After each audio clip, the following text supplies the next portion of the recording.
Ni aje majamaa. Welcome to Weche Tuke, the best sports show in Africa. Mimi host wako Udini na tuko na. My name is Derek Omondi. Welcome to Sport Show Lolwe TV. Yeah, first things first. How was your weekend? Ilikuwa sawa. Sikuwa na shida mingi lakini swali ni moja kabla weekend. FKF Mashemeji Derby.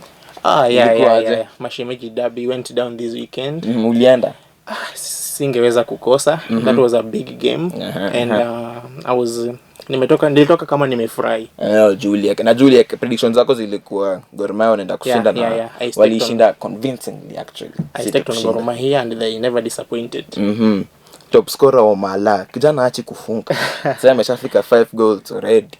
Omala scored 2 goals, making his tally to be a top scorer. Sasa yako na 5 goals. Yeah. And he did his best in the match. Ukiangalia hiyo game, Gor Mahia had a better position compared to FC Leopards. Yeah. FC Leopards wameanza season kama hawajakuwa in a better posture. And I think sahi wako second last on the table. Wako chini kabisa. It's very dramatic but so tabaki tumeenda nayo hivyo. So I think Gor Mahia sahi wako sawa. Vibaya sana. The momentum is going well. Ukiangalia sahi pia Posta Rangers ni kama they are ahead with the 4 points. 2 points. So they did well. Congratulations to Gor Mahia for winning the Mashemeji Derby. And that's a good one. And I hope moving on mtakuwa na more better results compared to the previous one you had. What do you want to talk about next, bro? I think we also want to talk about the other Premier League results that zilitokea over the weekend. We had City Stars and Police going down over yesterday. Actually, was it on Friday? Yeah. The game was played on Saturday, actually. On Saturday. Police edging City Stars 1-0.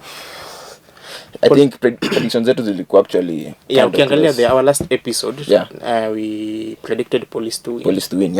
And that's exactly what happened. In other results, we had Muranga Seal beating Sofapaka 2-0. Sofapaka at the moment it seems very difficult for them. Ukiangalia table their bottom. They will not be very tough for them. But hopefully next game they can get a result. They also fired their coach. They fired their coach. Performance. But the poor performance, I think it's still generating. It will take time for them to catch up.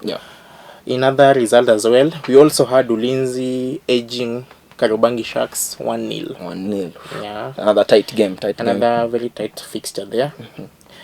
And on Friday we had 3 games. Kakamega Homeboys coming from behind to make it 3-3 with Talanta. I think that's the FKF game of the week actually, if I'm not wrong. The game that also had many goals this weekend. Entertaining. We also had Posta Rangers, the league leaders, winning against Nzoia 2-0. By the way, interesting question. Do you think Posta Rangers will continue with this form that they are going with? Yeah. If you watch Posta Rangers game, those boys are fighting. They know what they really want. They keep on scoring. So if they continue the same pace and the same mindset, why not? It can be very interesting. Surprise us. Remember Leicester back in 2015, 2016. No one can forget it. They were being taken as the underdogs. But the underdogs ended up prevailing. They ended up winning anonymously. So those are the fixtures that went down over the weekend in the FKF Premier League. So before we move on, let us look at the standings of the Premier League after this game week. So after this game week, these are the standings of the FKF Premier League. At the top we still have Posta leading with 16 points. Secondly, we have Gor Mahia. After winning the Mashemeji Derby, they still take second with 12 points. a So gap 4 of- points behind. Yeah, they are 4 points behind the league leaders. Uh-huh. We also have at the third place Muranga Seals. Yeah. Remember, these guys are just entered the Premier League. Yeah, exactly. And, they might be the Leicester actually. Yeah, they might be the Leicester. no one expected them to perform the way they're performing right now. Uh-huh. Yeah, They're also 4 points behind. they're 4 points behind Posta Posta Rangers. Rangers, yeah. The same points with Gor Mahia. Yeah. So these guys should also be looked at keenly. Yeah. Don't just take them as underdogs. Yeah, actually. Surprise. Yeah. And at the last 4th place, we are looking. We have Police with the 9 points. If you remember, Police, they didn't start well. Yeah. The Premier League, and it's surprising. Tangu wachague the new coach. Yeah. And they actually bought other new players as well. Like the likes of Kenneth Muguna. Yeah. Is standing right now at the squad. Yeah. After the Mashemeji derby as well, FC Leopards. They are number 17 in the table. Second last. And at last we have Sofapaka with 1 point. FC Leopards have 4 points actually. They've never won a game. As well as Sofapaka. It's gonna be a very interesting bottom duel as when those two teams come head to head. Yeah. So we also have interestingly, despite Omala scoring 2 goals in the Mashemeji derby, he was not called up for the Kenyan national team. As we have the list here, I'll just tell you what's going on with it. Yeah, many are surprised, being Omala is the top scorer in the league. He was not called up for the friendly game against Russia, which will be taking place in Turkey. That's on 16th October 2023. So if you're gonna be able to travel, please do so. So we will just have a look at some of the names called for the Harambee Stars. The goalkeepers, we have 3 people. That's Brian Bwire, the Tusker keeper. We also have Patrick Matasi, the Kenyan police goalkeeper. And lastly, we have Brian Odhiambo. This is the goalkeeper for KCB. Yeah. Okay. So that is a very good defensive line. Yeah. But let's see how it's gonna differ. Let's see. Hope they are going to work well. Defenders, we have Joseph Stanley Okumu. We also have Brian Mandela, Johnston Omurwa, Collins Shichenje, Eric Ouma, Ronnie Onyango, Daniel Sakari, and Amos Nondi. Those are the defenders that will represent us in friendly against Russia. Yeah.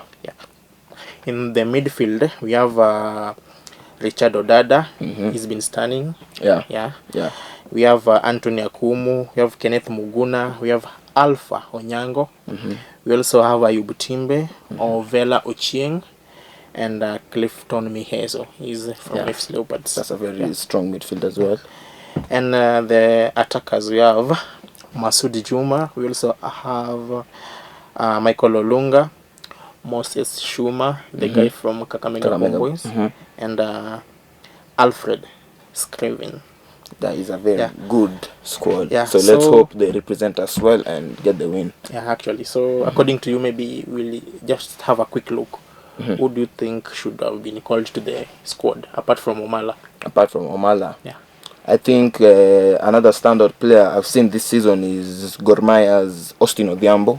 I think he's been playing pretty well since the season started, with providing both goals and assists. He's been performing he should have been called as well. Who is your one standout you think should have been called rather than Omala and Austin? Cliff Nyakia for FC Leopards. Cliff Nyakia has also been playing well. If you look at FC Leopards, he's the guy who has been at least assisting or scoring for FC Leopards. He's been the spark for FC Leopards despite the position. I think Engine Firat and the technical bench should have also looked at more Premier League players compared to the international. Yeah. But maybe they have better plans, so we can't say anything. So on to the next sports. Actually, today we're going to diverse a little bit. We shall talk about the Chicago Marathon as Kelvin Kiptum breaks the Eliud Kipchoge record. Non-officially though. non-official record, which is 2 hours and 35 seconds, which is ridiculous at this point. Yeah, no one expected that to happen. No one. I actually thought that record was gonna stay there for about 50 years plus. But remember, this guy is only 25 years. 23 years old. 23 years, yeah, actually. Yeah. So if he continues with the same spirit, he trains hard. Yeah, it's gonna be. He has a bright future. Actually, I think he can run even below 2 hours mark. If he does more of what he's doing currently, because what he's doing currently is working perfectly. It's possible actually. Yeah. So moving forward, we are going to next step where we'll have a look at the English Premier League on what went down over the weekend. A couple of interesting results. Yeah, actually, some nice comebacks. And I think our predictions, most of them were kind of shaky as we predicted in the last episode, which you should go check out. Actually, it's on our YouTube channel. So where you get these videos, you're gonna get the others. So just do your best to try and see. So let's look at some of the fixtures that happened yesterday and how they went down. The most interesting one was actually Arsenal versus Man City. Yeah. Where the Gunners broke their losing record against Man City and won 1-0. What do you think about the game? The game was actually it was tight, very tactical. Arsenal were according to me, Arsenal were the much better side. They played very well compared to Manchester City. They dominated Haaland, Alvarez and Foden. Alvarez was actually Erling Haaland was put in the pockets, no offense, but he was with Saliba, and it was brilliant defending. Actually, you can't take away the brilliant defense of Saliba to just downplay it, but it was a brilliant performance from him. Yeah, Arsenal was the much better side. Yeah, Arsenal was the much better side. Another good game, good for the neutral, was Brighton versus Liverpool, which ended 2-2. Mohamed Salah with a brace. With a good brace. And we're having Adingra and Lewis Dunk. Yeah. And I think this game was actually full of drama. Not actually drama, I can say full of blunders. Like each team were giving away free goals, like cheap goals. The first one was a poor pass from Virgil van Dijk.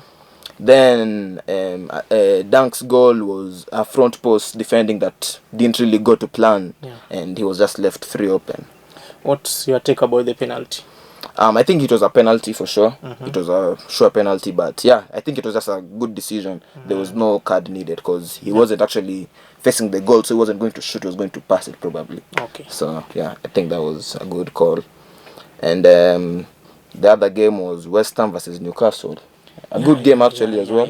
We had Isak also with pulling a brace. Yeah, brilliant double, a brilliant one. Yeah.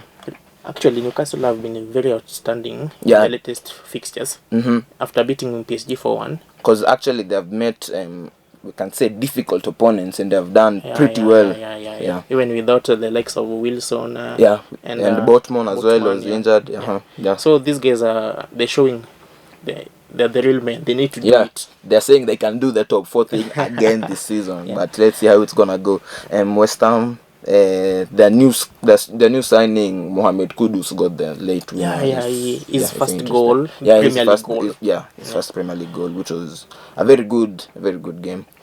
Man United faced Brentford, which ended 3-2. No, actually, which ended 2-1. Sorry for that. Which ended 2-1.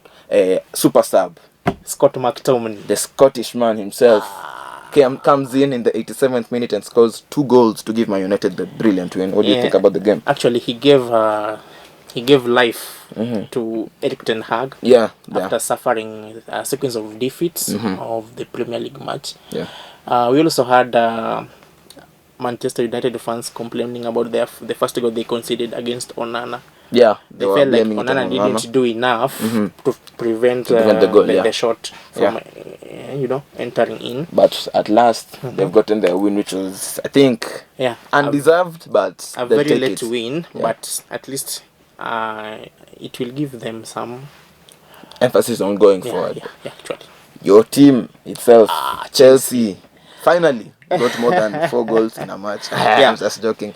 Chelsea won 4-1 versus Burnley at Turf Moor, which is a very difficult stadium to go and play. Yeah. What I can say about Chelsea, Chelsea keeps on improving match by match. Match by match. The guys are at least they are playing with passion. They know what they want, and like their first games, you are just playing. We have Sterling. Ryan Sterling is actually playing some brilliant football. I think he's back to the old Sterling we used to see at Man City, because the way he's pushing your team is actually pretty well. Ryan Sterling scored a goal and an assist. We also had Nicholas Jackson coming from his suspension and scoring, which is very major for him. I think it's gonna be a booster for him. Yeah. Okay, and we also had Tottenham downing Luton 1-0. Yeah, despite there were 10 men, yes, but the game Tottenham were just after conceding way above Luton, despite being a man down. Yeah, what's your take on the Bissouma red card? Yeah, I think that was a crazy decision from him to try and dive, and he knows he's on a yellow card, which was kind of ridiculous from him. But Maddison came and saved the day for them with a brilliant assist to get Mark Van der Ven to score his first goal of the Premier League as well, the defender. Yeah. So the top scorers for the English Premier League are still the same. Now Isak is coming ahead. Now we have Haaland with 8 goals.